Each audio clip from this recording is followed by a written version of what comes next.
Hello everyone, welcome again in your online English class. So today what we are going to do? We are going to see the chapter 5 of your English literature. So this chapter is all about your nature and nature protection, okay? As we already know, nature is very important because we survive here and it provides us all the necessary materials what we need in our surviving. So we can say nature is our sole supplier. So before going through this chapter, I want to know, have you heard of Homi Bhabha? Do you know what he was popularly known as? So let's see who was Homi Bhabha. Homi Bhabha was a renowned nuclear scientist. He was also an artist.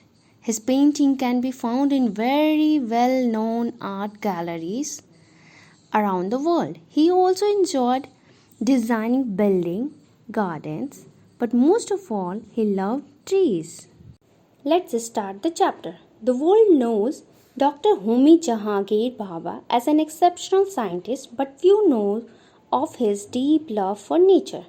When the Atomic Research Center was being built in Tromboy, all the designs for the buildings and the landscape were ready. However, the workers found a very old mango tree that stood on the land where a road had to be built. When they wanted to cut it down, Homi Bhabha strongly protested. He says, a tree that is over 100 years old has every right to live. He insisted, please redesign this section to accommodate the tree. जैसा कि world में सबको पता है कि होमी बाबा जो हैं वो एक्सेप्शनल साइंटिस्ट रहे हैं और लेकिन बहुत कम लोगों को पता है कि उन्हें नेचर से बहुत प्यार था। वे जब एटॉमिक रिसर्च सेंटर बिल्डिंग को बनाया जा रहा था तो वे जो रोड मैप तैयार किया गया था उसके लिए वर्कर्स को क्या करना था कि एक ट्री को कट करना था, लेकिन वो वहाँ गए और उस चीज़ के अगेंस्ट खड़े हुए। उन्होंने कहा कि एक ट्री का जो 100 इयर्स ओल्ड पुरानी है उसको पूरा अधिकार है आगे लॉन्ग सरवाइव करने का।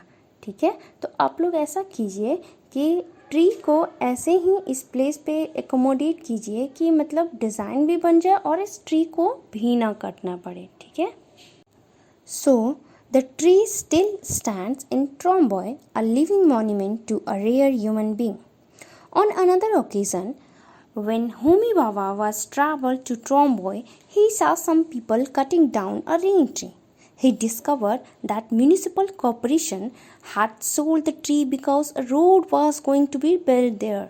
He requested the workers to stop for a while, then he rushed to a Tromboy, called the head of the horticulture department and asked him to transplant the tree, where the experts said, the tree is in the bad shape, it will cost us too much to save the tree. Why do you want to transplant a tree that is no longer beautiful? एक बार फिर ऐसे ही एक दूसरे समय में हुआ जहाँ एक रेन ट्री को काटा जाना था रोड बनाने के लिए। उन्होंने वर्कर्स को रिक्वेस्ट किया कुछ देर रुकने के लिए और वो उसी टाइम हॉर्टिकल्चर डिपार्टमेंट गए उस ट्री को ट्रांसप्लांट कराने के लिए। ट्रांसप्लांट मतलब होता है उस चीज़ को कहीं और ट्रांसप्लांट करा देना। ओके, तो एक्सपर्ट ने कहा कि ये तो बहुत कॉस्टली हो जाएगा इतने बड़े ट्री को ट्रांसप्लांट कराना और ये बहुत ज़्यादा ब्यूटीफुल भी नहीं है। Why do you want to do this? On this Bhava softly replied, if you are a doctor would you not care for a patient whose face has been scarred? अगर आप डॉक्टर होते हैं तो कोई एक ऐसे इंसान को ट्रीट नहीं करते हैं जिसके फेस पे स्कार है या वो ब्यूटीफुल नहीं दिखता हो। उस समय उस मैन के पास कोई रिप्लाई नहीं था और इस तरह जो ट्री है वो ट्रांसप्लांट हो गई और सेफ हो गई। Bhaba's journey, however, was neither easy nor straightforward. His parents wanted him to become an engineer, but he wanted to study mathematics. In 1922, when he gained admission to Cambridge University, his father allowed him to study mathematics on the condition that he secure a first class in the exam. Homi बाबा का जो जीवन है वो बहुत ज़्यादा easy भी नहीं रहा है, बहुत ज़्यादा स्ट्रेट फॉरवर्ड भी नहीं रहा है। उनके पेरेंट्स चाहते थे कि वो इंजीनियर बने, लेकिन वह चाहते थे कि वो मैथमेटिक्स में आगे पढ़ें। 1922 में उन्हें एडमिशन मिला कैम्ब्रिज यूनिवर्सिटी में। उनके पापा ने उन्हें मैथमेटिक्स पढ़ने के लिए अलाउ कर दिया एक शर्त पर। वह शर्त थी कि वह एग्ज़ाम में फर्स्ट क्लास सिक्योर करें। होमी बाबा did not disappoint his father. For the next 12 years, he worked with famous scientists in Europe and won many awards. Homi बाबा ने अपने फादर को डिसअपॉइंट नहीं किया और अगले 12 साल तक के समय में उन्होंने फेमस साइंटिस्ट जो कि यूरोप में थे उनके साथ बहुत काम किया और बहुत सारे अवार्ड्स भी जीते। 1939 में वो जब वापस आए, उन्होंने इंडिया में ही रहने का फैसला किया। He taught physics at the Indian Institute of Science, Bengaluru. During his stay in Bengaluru, Bhabha wrote to the industrialist J.R.D. Tata about his dream of building an institute of science that led to the creation of Tata Institute of Fundamental Research in Mumbai. जब वह India में रहने लगे तो उन्होंने physics पढ़ाया जो कि IIS में है।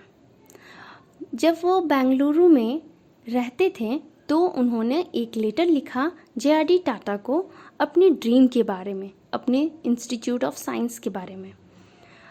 उसी की वजह से TIFR का इस्टेब्लिशमेंट हुआ।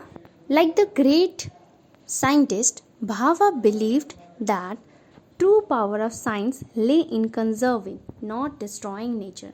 तो इस तरह बाबा बिलीव करते थे कि जो साइंस का जो ग्रेट पावर है वो कंजर्व में है, न कि डिस्ट्रॉय करने में, सुरक्षा करने में है, न कि उसको बर्बाद करने में।